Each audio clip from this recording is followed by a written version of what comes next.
Islam itu cenderung tertinggal di semua bidang, tertinggal di semua tentang ekonomi, semuanya tertinggal. Sains tertinggal, teknologi tertinggal, knowledge tertinggal, semuanya tertinggal. Sebenarnya kenapa kita bisa tertinggal? Ini kita coba mengulas ini untuk mengevaluasi supaya kita tidak terjebak pada hal yang terulang dan hal yang sama. Pada saat kita berbicara tentang sebenarnya ayat-ayat, penekanan-penekanannya, pada saat berbicara tentang sebuah kemajuan bangsa, orang Kristiani gitu ya, karena banyak orang-orang komunis, orang-orang Zion, orang-orang Yahudi yang mereka secara sains dan teknologi lebih maju daripada orang-orang Islam. Tapi yang harus Anda tahu bahwa pada saat mungkin kamu nggak mengetahui sejarah ya, mungkin tentang resonance atau tentang kegelapan Eropa, kemudian pencerahan Eropa, yang mana bahwa Eropa saat itu juga mengalami satu bentuk kegelapan. Nah, kemudian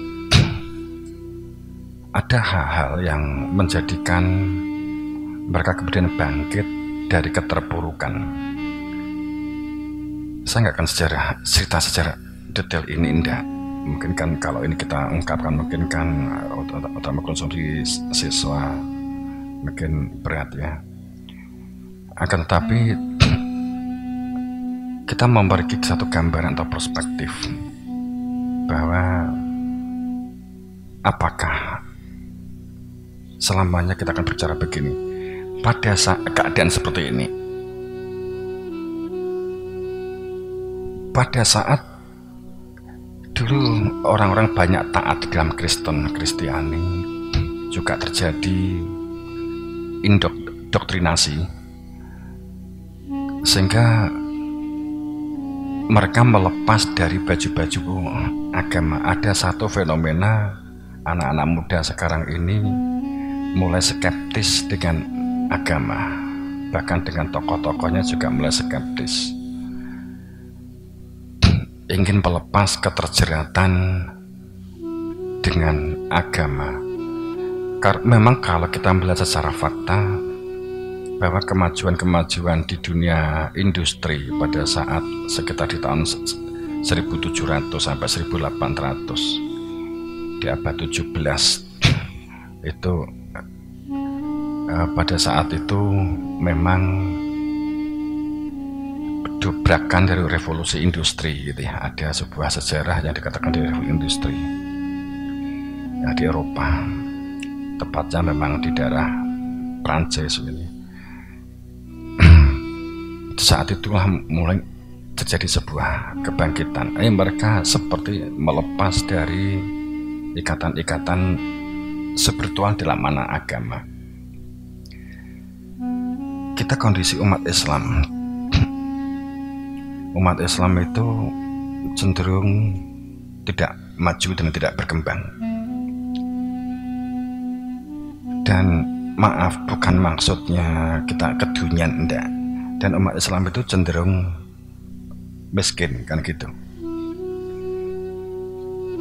Saya sempat diskusi dengan teman-teman, dengan tokoh yang sering ke pondok ya, pun juga melalui grup-grup mereka yang saya dimasukkan, dan saya juga nggak tahu saya masuk grup-grup mereka.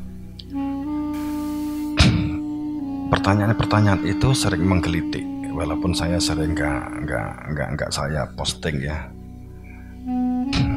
Doktrin-doktrin yang dilontarkan yang menjadikan tidak bergerak aktif banyak hal. pada saat mereka semuanya membahas menggunakan sebuah nostalgia masa lalu. Kata siapa Islam itu ilmu pengetahuan sains dan teknologinya tertinggal? Enggak, dulu. Nah, itu selalu begitu, dulu kan gitu. Perlu Anda ketahui bahwa di Eropa pada saat terjadi kegelapan, kemudian selama hampir 2 abad mereka menggunakan referensi Ibnu Sina.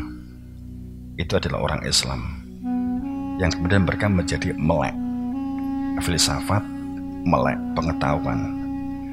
Kemudian Ibnu Rusdi juga sama, mereka mengatakan demikian.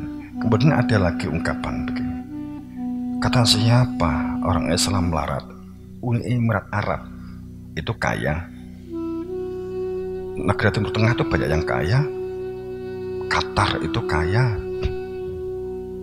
tapi saya nggak pernah nyelani, artinya ikut memposting, membantah, itu enggak. Cuma saya sampaikan di sini saja.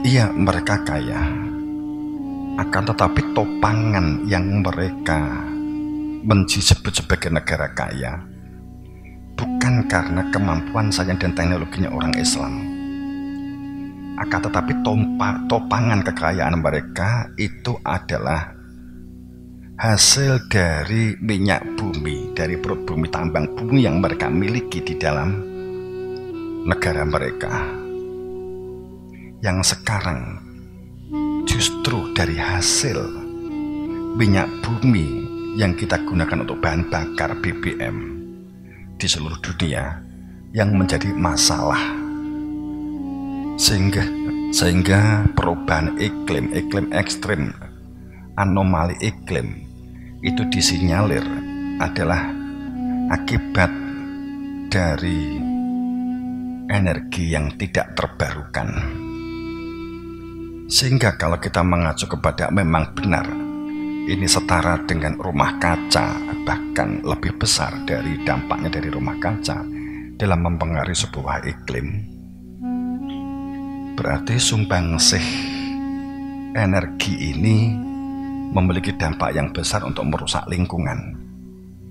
Yang artinya ini seharusnya bahwa minyak bumi ini sudah berkategori saat ini haram, kan begitu. Seandainya para ulama sepakat karena dampaknya besar terhadap kerusakan alam, maka jika sepakat haram, maka sekarang kita kembali ke zaman dulu, nggak ada orang naik motor. Anda kemana-mana harus jalan kaki dan bersepeda sampai diketemukannya energi baru dan terbarukan, kan begitu. Mereka kaya bukan karena kemampuan sains dan teknologinya, tapi kaya karena mengandalkan minyak buminya. Tapi dalam hal sains dan teknologi, mereka tetap masih terlambat.